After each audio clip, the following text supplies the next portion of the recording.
All right. So, day one, script one of the Former Coaches Corner. My name is Aaron Taylor, and this is W.A. Myatt.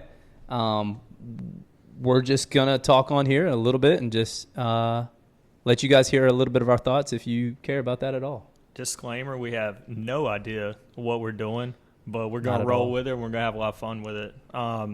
First episode, we had something written down. We got in here and started talking about it, and first episode, we want to basically tell everybody why we're doing this, a little bit of background of Charlotte area sports. A little bit of background about us. Yeah. And why we want to do it and where we came from and how we even came upon this idea kind of thing. Yeah, we both coached in the area. I was at Charlotte Middle School for 4 years, coached 1 year with AT at West.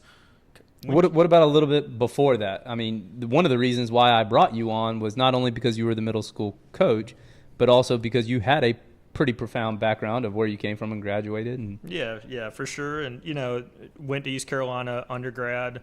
My senior year doing the internship that we have to do for teaching, I was at D.H. Conley, and Jeff Lebo was the head coach of East Carolina. His dad was on staff at D.H. Conley. He was an assistant coach there, worked with him.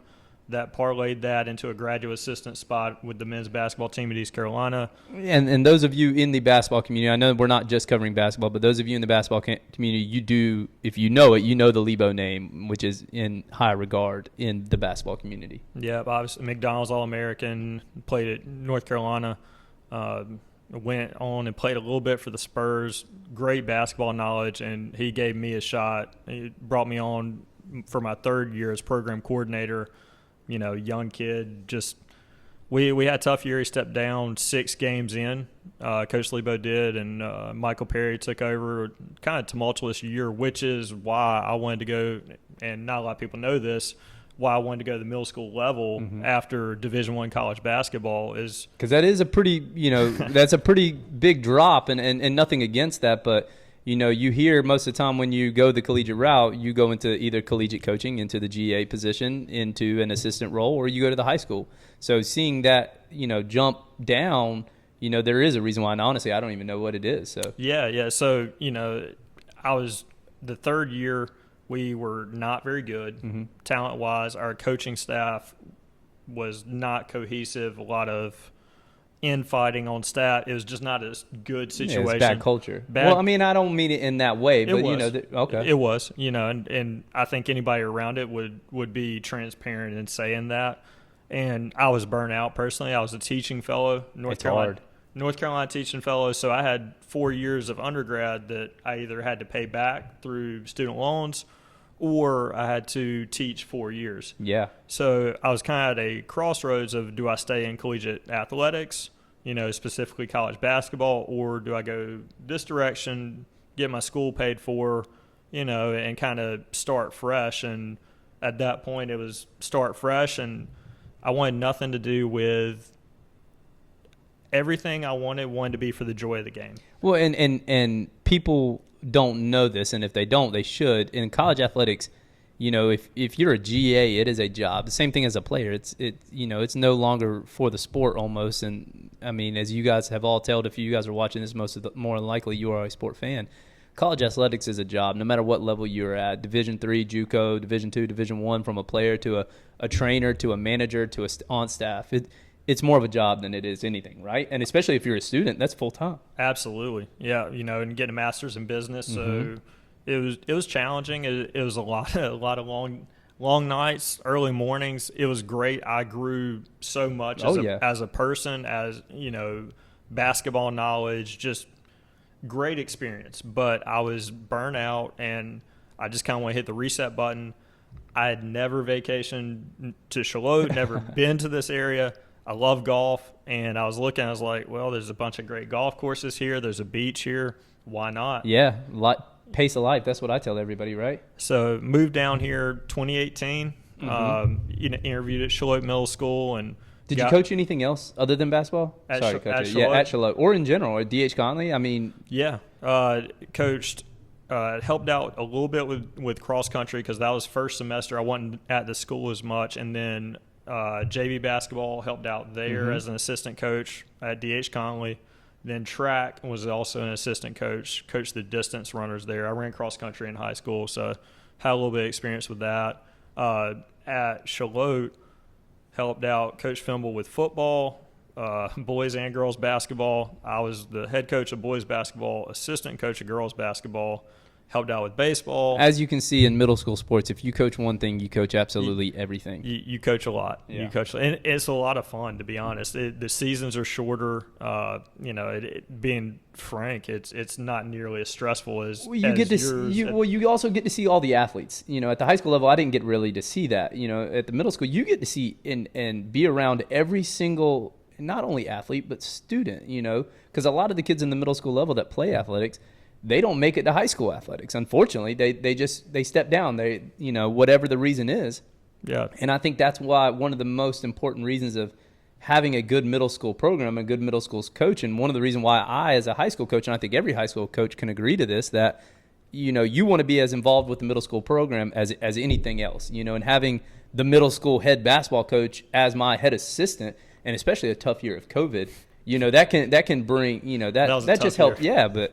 Oh yeah, but that just brings everybody together, and I think that's one of the big reasons why the middle school programs around here have done so well. Cedar Grove, Waccamaw, Charlotte, in this area at least, they've been very successful because they have had good coaches. Yeah, Coach Schenkel, JoJo over at Waccamaw for a long time. That I don't think people understand how much time that coaches of any, ADs, trainers, like you mentioned earlier. You were in the AD realm for at least a year, right? I was a year AD at Charlotte Middle, different animal. AD versus coaching, completely different. But it is a huge time commitment, even at the middle school level. High school sports, high school sports that I grew up playing, you grew up playing, the time commitment now is a lot. I feel it's trending more toward what college was then. If you're not at least 10 months out of the year practicing in whatever sport you are in, not even from the athlete standpoint, but from the coaching,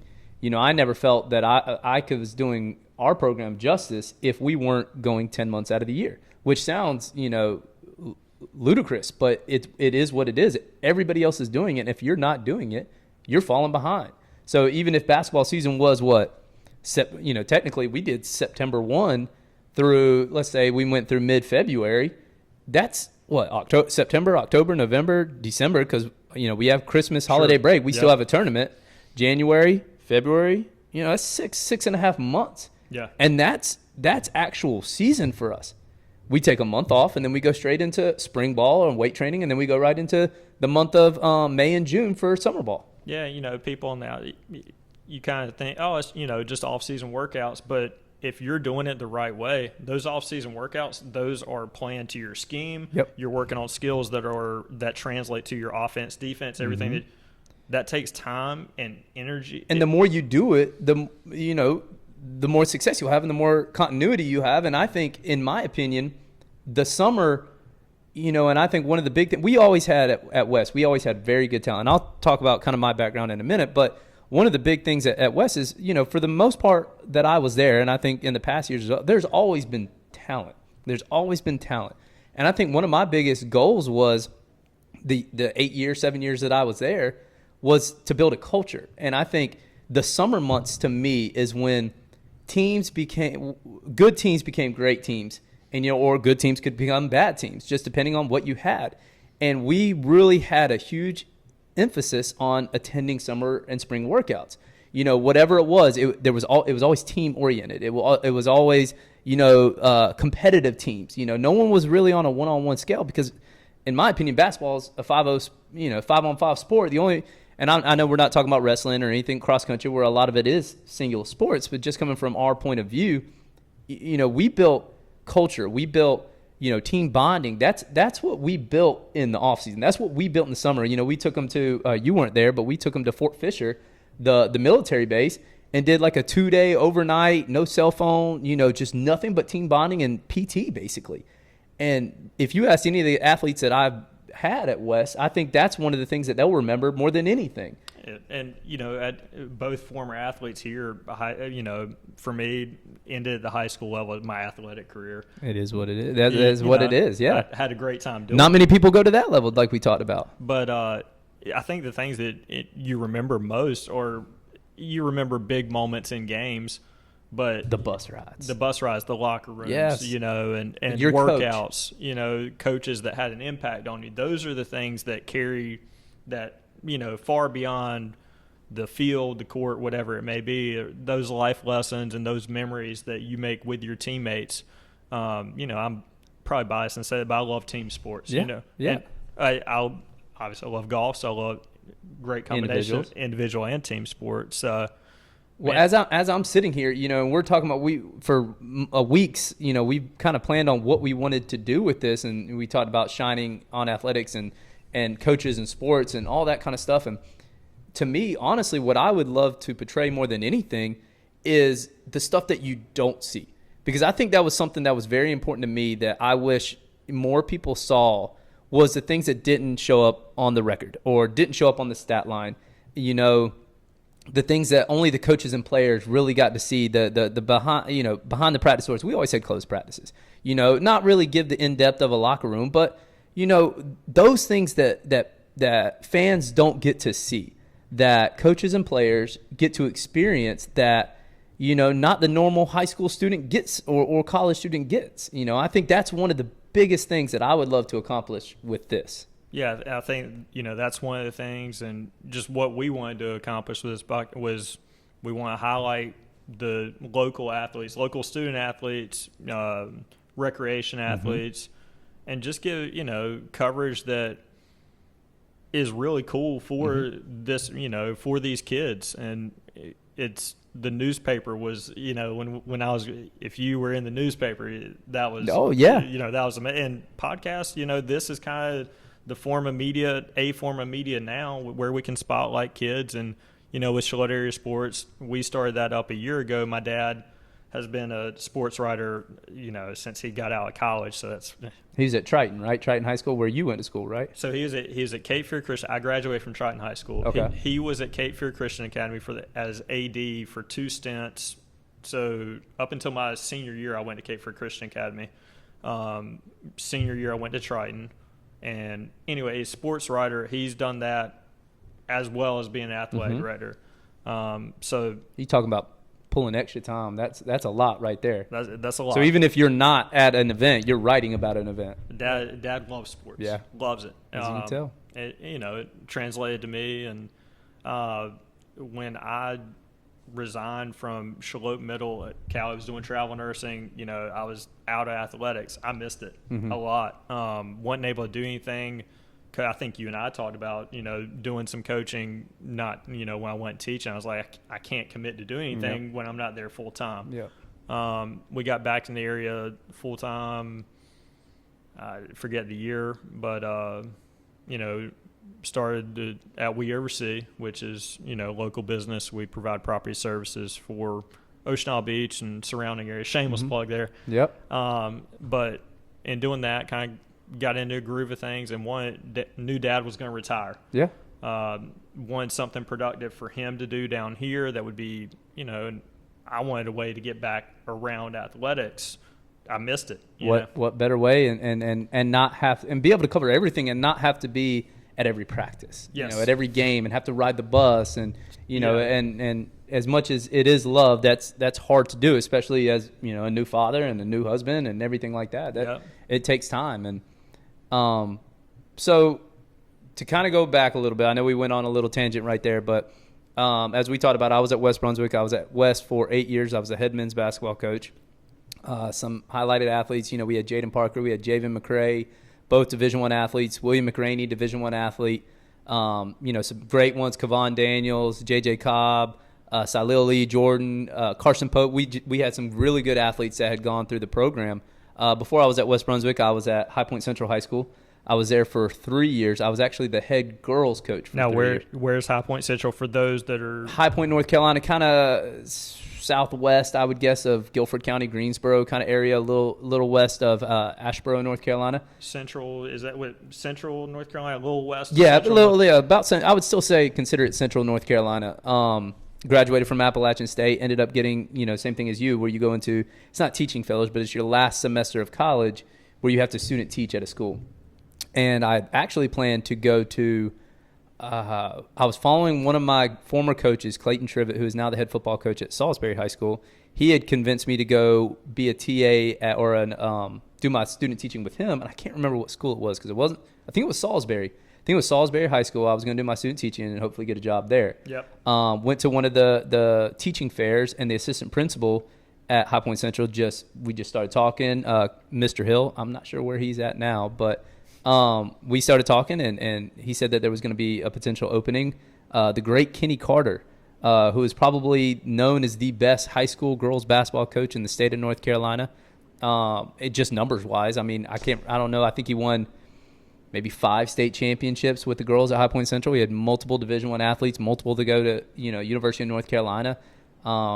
He was resigning, and I wasn't the head coach at the time, but there was going to opening in a PE spot. So I ended up reaching out to the head men's basketball coach, Joel Battle.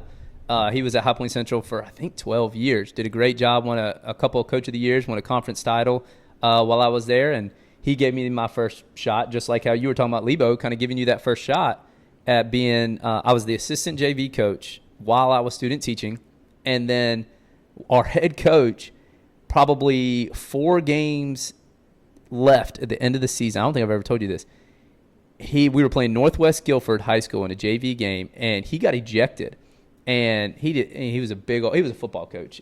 They didn't have really a basketball guy at the time, and I was the assistant as a 21-year-old, basically fresh, still in college.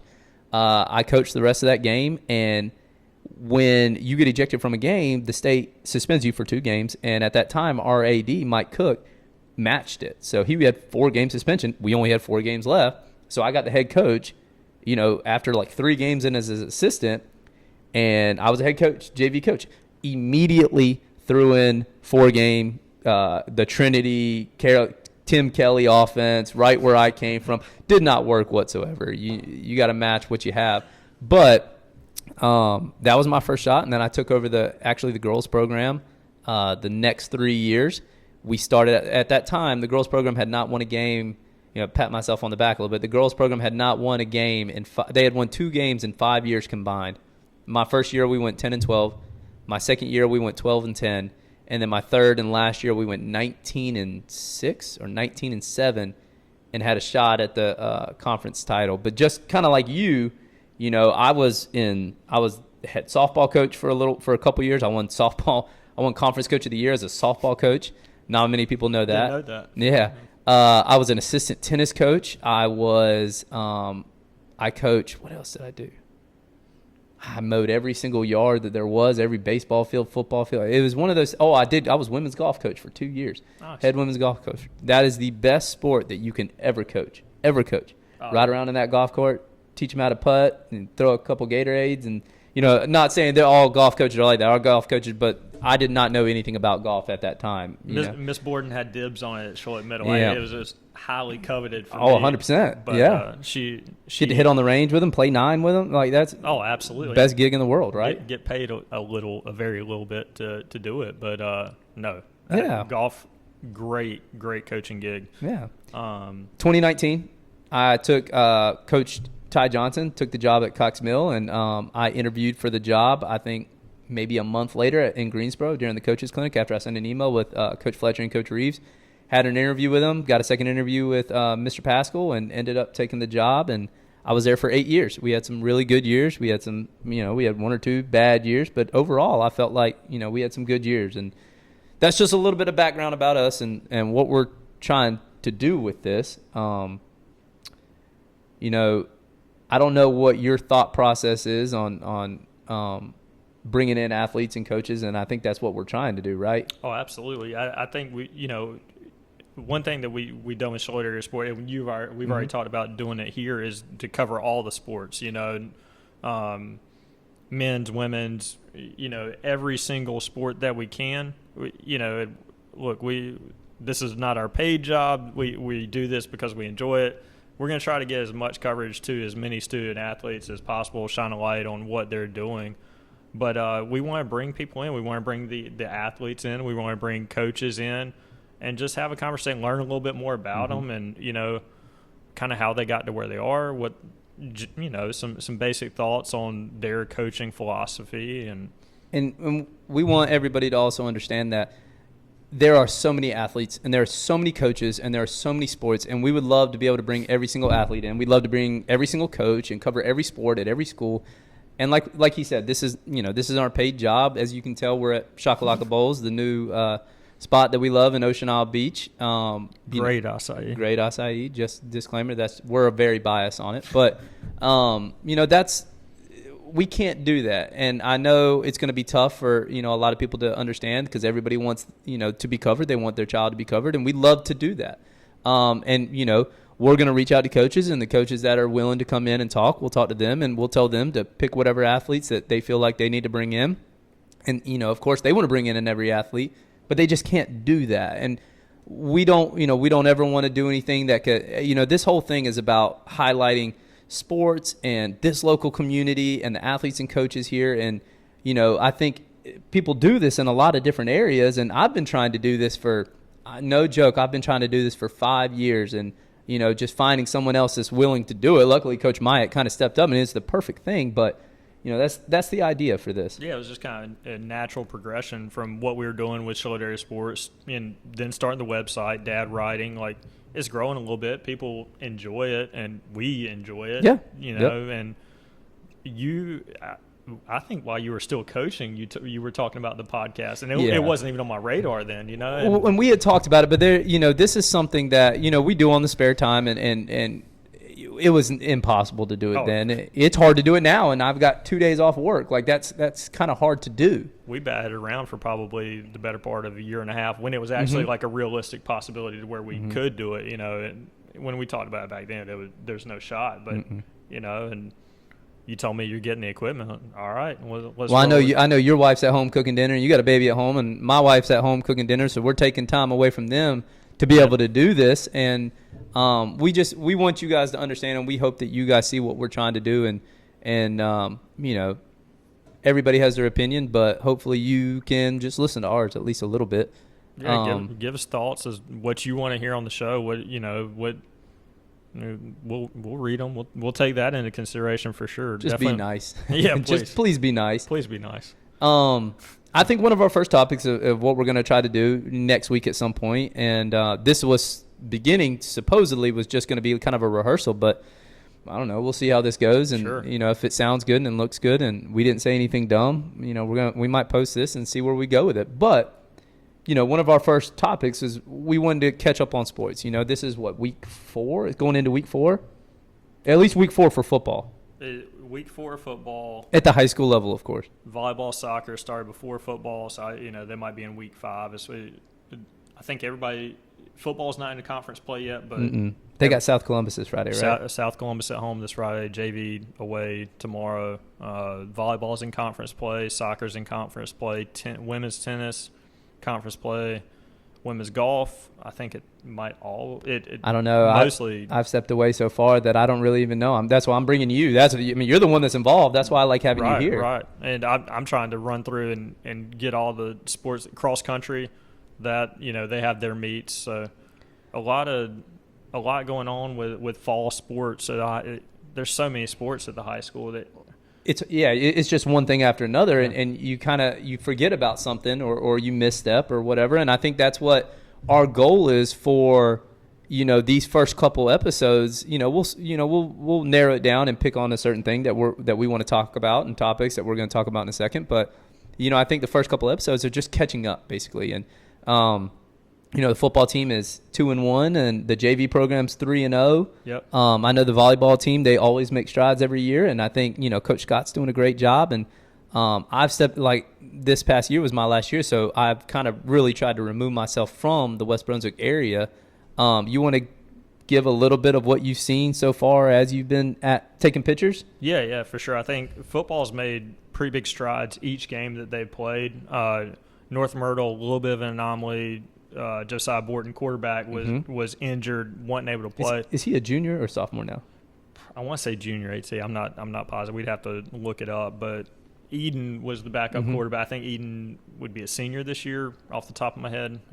No, I believe Eden and Josiah are the same age. I think they're They're both juniors. juniors. Yeah, That's Eden played good. for me as a sophomore this past year, so I'm pretty sure they're both juniors. That's good. They're very young. I mean, Marzell Stanley is a sophomore, starting running back. Yep. Ja Davis transferred from North Myrtle. I think he's a senior. senior. I believe Yep. he's a senior, but they are still pretty young. And I know that's one thing that Coach Handy really did when he first got here was, kind of what we did is we had to live and die with some sophomores for a little bit and just throw them to the fire for the first couple of years, and hopefully it makes a difference their junior, senior year. And you know that as a coach, when you're young, you're going to take your lumps. You're going to show flashes of you like, wow, that was great, Yeah. and then you're going to show flashes of, oof.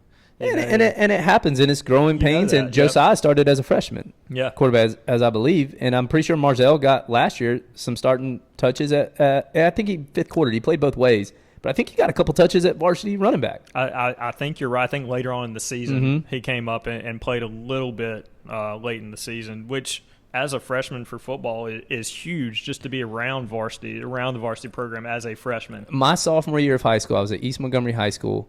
My freshman year, I was a JV quarterback. My sophomore year, I kind of started out on JV, and then our varsity quarterback, he was just a pure athlete.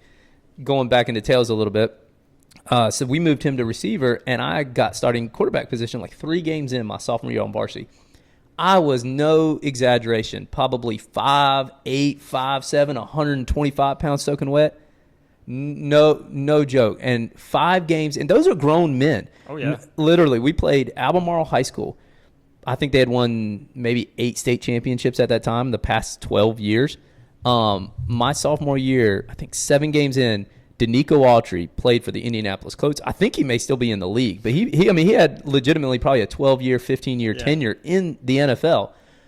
Blindside, knocked me out, concussion, man. I was unconscious for probably 2 hours. Welcome to varsity football. Yeah, welcome to varsity football, right? At 5'8", 115 pounds, soaking wet, and this dude's 6'5", 380 something, moving like a deer. Yeah, you got 14-year-olds against 18-year-olds. You know? Some of these dudes were 19. Yeah. I don't think at that time, and I may be pushing right here, but at one time, I don't think the rule was that you could be 19 playing. Now you can't. You have to. There's like an age out limit, but I think you might be right on that. I think there was some. I don't think it was as tight as it is now as far as. So where we were going with it is, Josiah is a freshman, Marzell is a freshman, playing against some old dudes. They're going to take some lumps. And I know, like you said, Josiah got hurt this weekend. That's part of the game, unfortunately, but it is. Eden, I thought, in my opinion, layman's opinion, I thought he did a pretty good job at quarterback. Eden is a great athlete. He is. He is. I mean, and I know he quit playing baseball, but I thought that was his best sport for a while. I did as well. Yeah. No, he did a good job. But the problem is that for most high school programs, if you lose your starting quarterback, it's a domino effect, right? Yep. Somebody else steps in, but then Eden's playing receiver. He's a good receiver. He played both ways, right? I believe so. I'm not positive on that, but I'm pretty sure he's defensive end. Most of maybe the linebacker. best athletes on the field are going to play both ways, unless you are a quarterback. Right. Yeah. And, so you lose him potentially in 2 starting positions to where you got to slide everybody, move everything around. So with that being said, I thought North Myrtle, they were pretty competitive there with, North Myrtle's pretty good program year in, year out. Really cool environment at North Myrtle. I saw some Beach High pictures School. from your pictures. They were packed. Oh, it looked The like lights change colors, don't they? Yes. Whenever they got the big Yes. old scoreboard, the video board that I was trying to get at West for so many years. Just saying, Jimmy Fletcher. I'm just kidding, Jimmy. facilities in this area, athletic facilities, They are don't understand that. off the charts. Oh, without a doubt. And it's been like that since I got here. You can't compare. And I've been in I've been in a lot of the regions throughout the entire East Coast, Central North Carolina, where Yep. I grew up, to the West Coast, where I went to college. I've been around all that, and I have legitimately seen very few. I'm talking about as a whole athletic department that had better facilities, locker rooms, fields, weight rooms than not just West, but South, North Myrtle. Oh yeah, this area, you bring it on up even to Wilmington, New Hanover, their gym, their facilities. One of the So coolest cool. gyms that you will ever coach and or play in, or even just watch a ball game. Please, if you haven't gone to a basketball game at New Hanover High School, go. Go to, and especially a New Hanover Hoggard game. two historically great programs that, they pack the house. It's a double-decker gym. It is one of the coolest environments that you will ever be in. And even Legion Stadium, right? Really cool. Isn't Hanover – who else plays there? Hanover and Laney? No. Laney plays out, and Laney's a great place to watch. Again, Laney is Jordan a small sponsor. college. As people, hopefully a lot of people around this area know Michael Jordan going to Laney, and I know I feel dumb saying it, but a lot of people don't know that. And if you haven't seen that gym in that front area, with the shoes hanging up and the Jordan logo, they even have the gym, which is cool in my opinion. The Aux gym, which is still being played in, is the same gym that Jordan played in. Right, and that was still their main gym up until their newer gym is not. I couldn't tell you, honestly. It's been built probably within the last 15 years, I'd say. So relatively new, I'd say. But no, I think in that back gym is one of the coolest coaching experiences that I've ever had. Playing in that back gym, well, not playing in it. Well, I have played in it, but also coaching in that back gym is probably one of the coolest experiences that you've. I know it's not the same floor and all that, but just seeing the pictures on the wall and the it's really cool, really cool. It's amazing. Yeah, absolutely. Mine was being in the Dean Dome. That was probably my coolest experience, without a doubt. We took a West Coast swing that was pretty cool. Played at San Diego State, Cal when Jaylen Brown was at Cal when we played. That was cool, but so that kind of takes me to what I really wanted to talk about, because both of us, we're still pretty young. We haven't been in it that long, but one of the cool things, especially being at the college level, who are some of the names of not only players but coaches, scouts, some of the people that, because of coaching and what coaching did for you, who you met? Oh, right off the top of my head, Jeff Lebo, that we were talking about, he is the assistant coach at UNC Chapel Hill, where he played, blue blood there. Doug Wojcik was an assistant my third year. He's now an assistant at Michigan State. Mike Nettie, who was an assistant my first 2 years, he went on to be an assistant at Ohio State. You never know, especially in the college athletics, where these people are going to end up that you do meet, and that's not even. That's the whole connection world. Like, you can always, and I don't know your relationship with any of those, specifically, but sometimes, just having a conversation with someone, you can give them a call. Oh, yeah. And I'm not saying get a job, but being able to reach out for another athlete or just talking in general. That's the beautiful thing about, I feel like, the brotherhood in coaching and the brotherhood and the sisterhood of coaching world. Once you meet somebody who's a coach, that respect kind of goes along with it, right? Yeah, you got to be about the right things for those connections to have any validity. But yeah, absolutely. It is certainly, like most things in anything, it's connection based. It's who you know. But yeah, got a chance to, and we would play. We called them manager games, but the support staff would, the night before a game, we would go. So got to play at Virginia on the court there. We played them. Nobody knows. A lot of people don't know about that. These manager games at night. These are before the real game, right? Before the night before the real game. Pretty much after. They're late too because you have. Explain it a little bit, so because I know what it is, but a lot of people don't know what that is. Yeah. So when you're on the road, you have your shoot around that you usually have. Or you have your practice that you have the day before, right? You'll have your practice on site if you're traveling there. You go back to the hotel. You either go out to dinner, have dinner catered. You get the laundry going, make sure that's done, and then you got curfew checks that you got to make sure all the guys are in the rooms doing, not out doing what 18 through 22-year-olds want to do. So you make sure they're in the room. So you got to schedule these games for 10, 11 so o'clock. So who schedules these? Is it the head coach or is it y'all? It was us. So I was kind of the head GA for East Carolina, so I'd reach out to whatever contact I had, because you have a contact to use their laundry or to get into the facility, for shoot-arounds or whatever. So you reach out to them, hey, you guys have enough to play a manager game. Do you is that something you guys want to do? Not every school would. I was going to ask, does every school do this? No, not every school. We played UNCW, Virginia, SMU, Tulane. Now, would any of the players, the current players and coaches come watch? Or were they even allowed to? Because you said it was after curfew check. So it depended on kind of how the schedule fell Mm-hmm. and when we could play. Because sometimes I think we played a few in the early afternoon, Yeah. and players would come out. Mm-hmm. You know, they'd just they'd be hanging out watching the game. Coaches, I bet they get a little hype for that because you guys hype them up all year and work with them and I mean as part of They the have program. fun with it. I was gonna say And- it's like kind of like when you're growing up as a little kid and you go to those big time college camps. I used to love those and you got to play in those 5-on-5.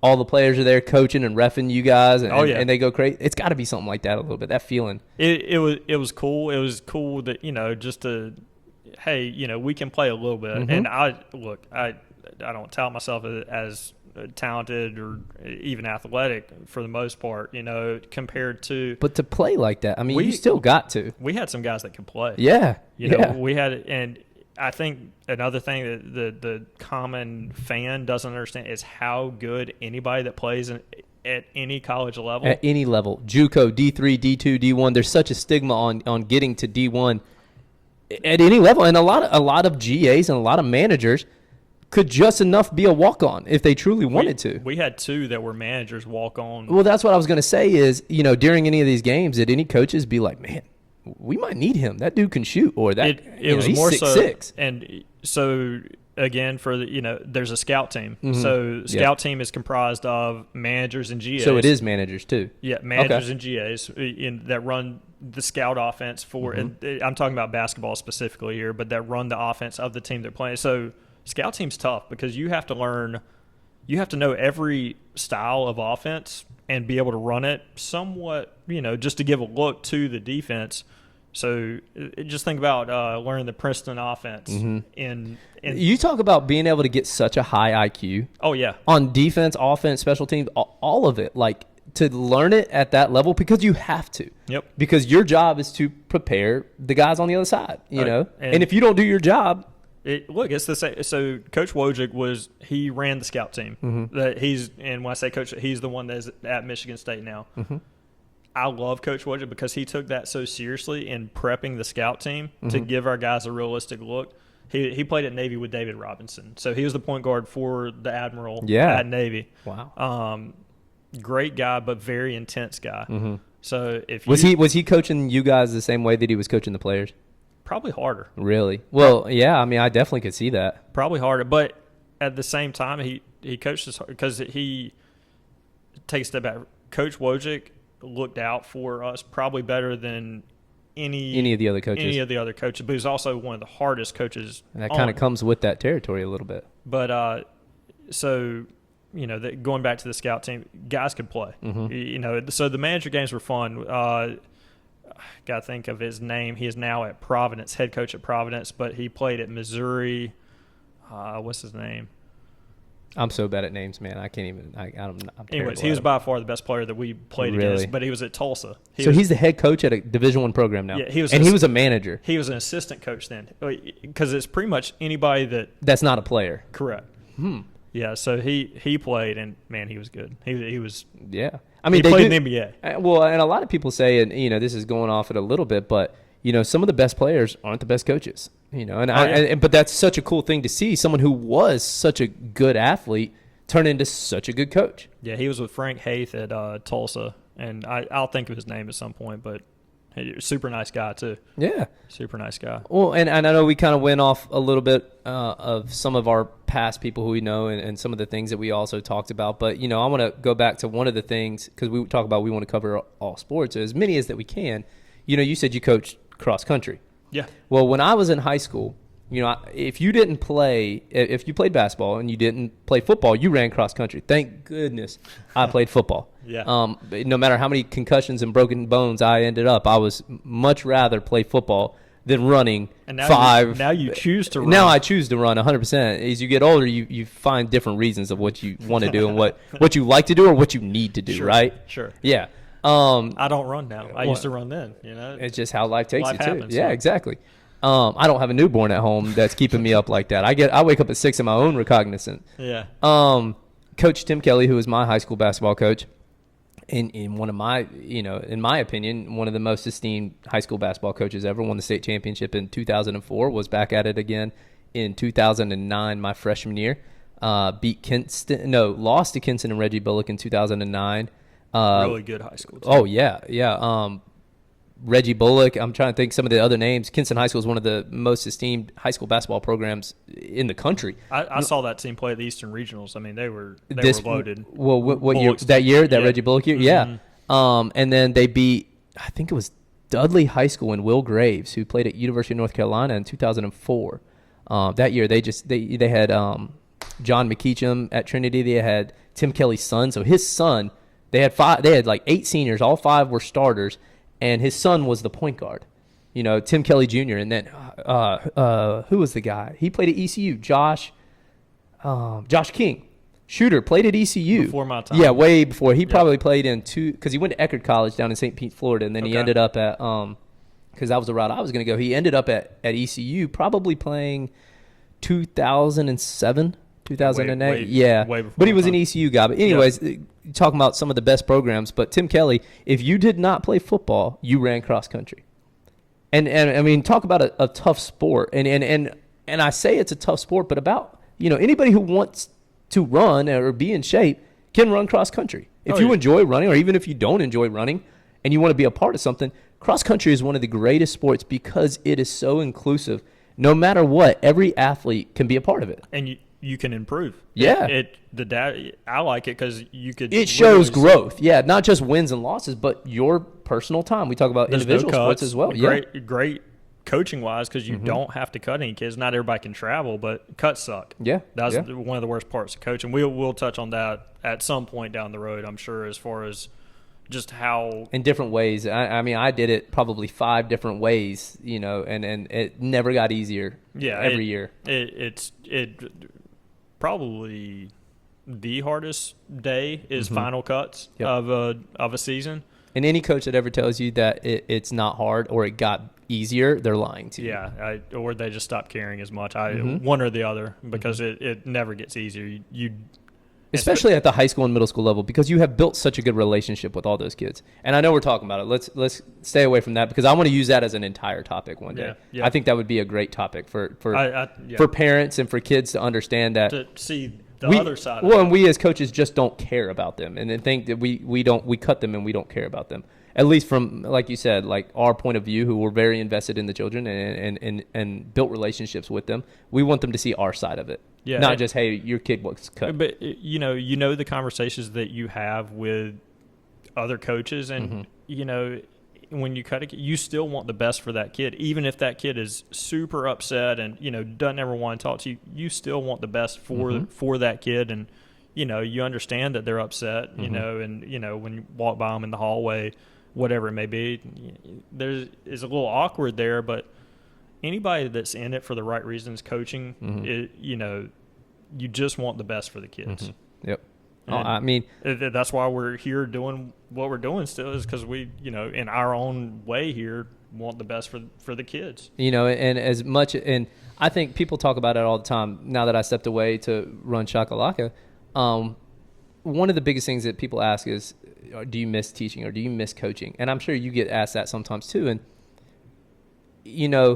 I think I don't really miss the teaching part. A little bit about that. I mean, there's different parts of it, but the feeling that you got when, one of the Dylon Bellamy, a manager for 2 years us, great kid. He was a manager.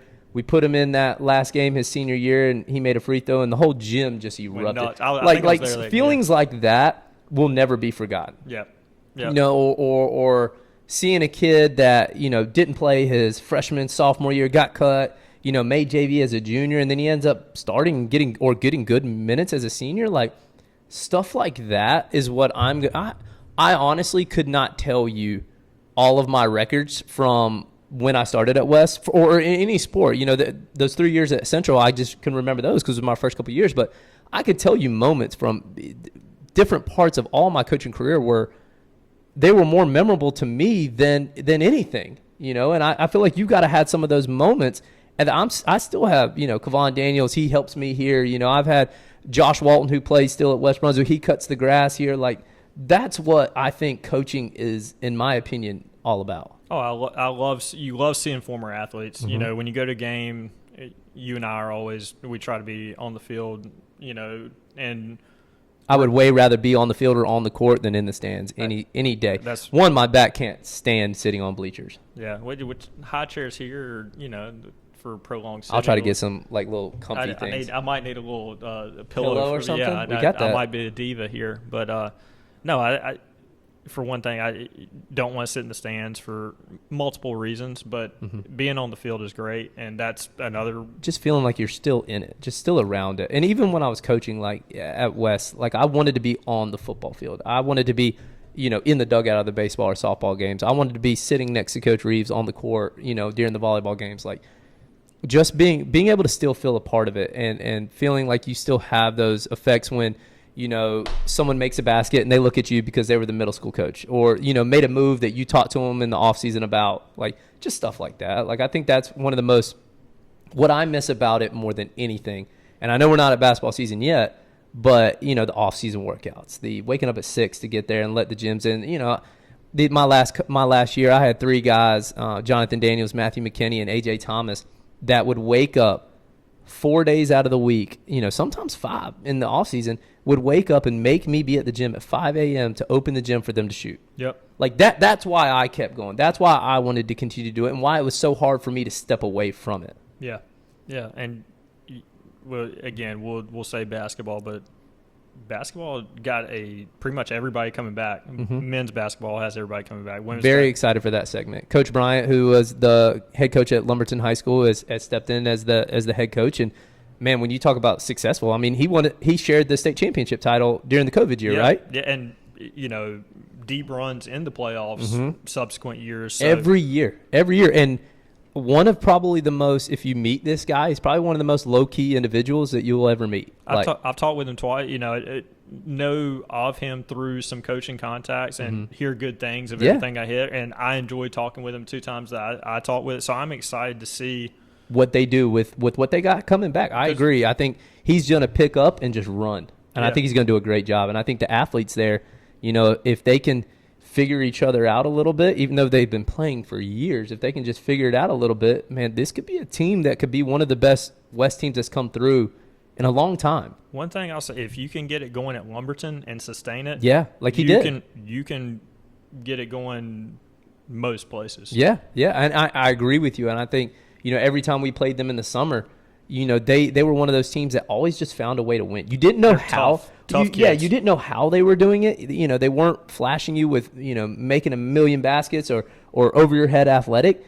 They were just tough. And then all of a sudden you look up at the score and they were up. And you didn't know how they got there. And, the good West teams share that same trait. Yep, I agree.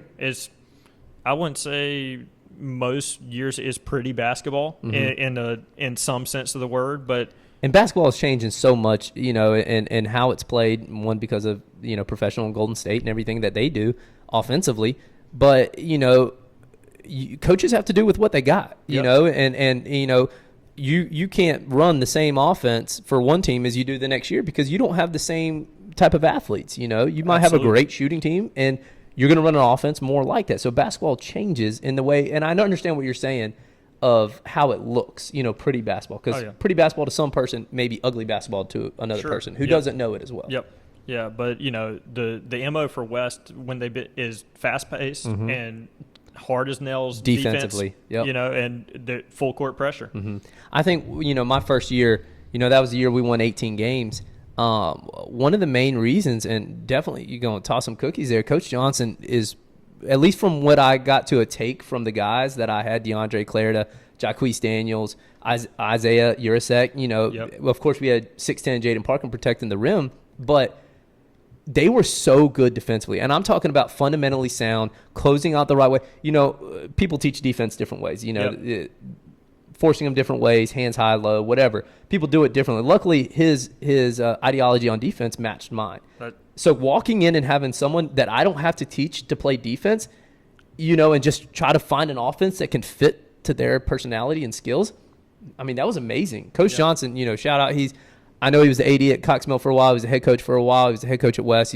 I don't think he's in the coaching world anymore. He is. He's at a private school in Charlotte, right? Charlotte Covenant, maybe something like that. I know wherever it is. I know he's doing a great Ty, job. wherever you are, you know you're doing well. You're getting a shout out here, from Shakalaka Bowls, Charlotte, North Carolina, still being talked about. But I really do appreciate that. And, one thing is me stepping away. I hope I did my thing of teaching these kids a little bit of, and I think if anybody saw our games, these kids played with passion. They played hard. They cared. They were diving on. There was a loose ball. They were diving. If they were going to the bleachers, they were going to the bleachers. Charges. I mean, Tyler Rodriguez, his senior year, didn't play 3 games and was top 15 in the state in charges. Yeah.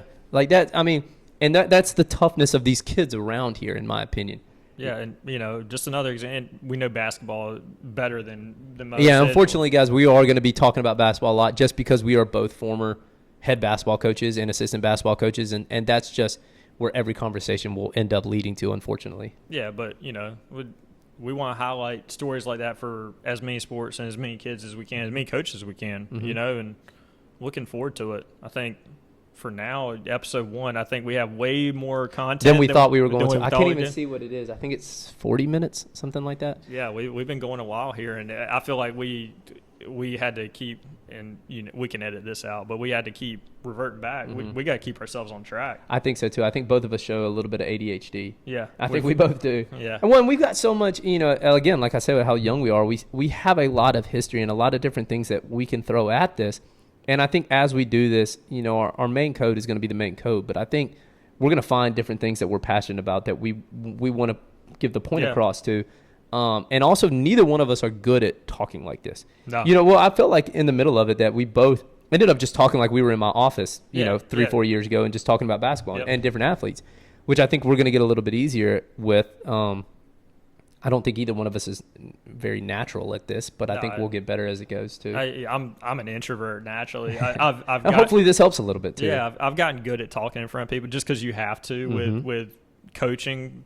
Your job now too. I mean, you have to talk to customers. But I don't love talking in front of people. This is out of my comfort zone, I'd say. So this is good for growth wise for me. And personally, this is something that can help us out. And and I've always naturally enjoyed this stuff a little bit, but it's still uncomfortable. Nobody is comfortable in doing this kind of stuff unless it's your main job or your life. But like you said, I think we got a lot of good content. Here comes the hard part of figuring out how to edit this stuff.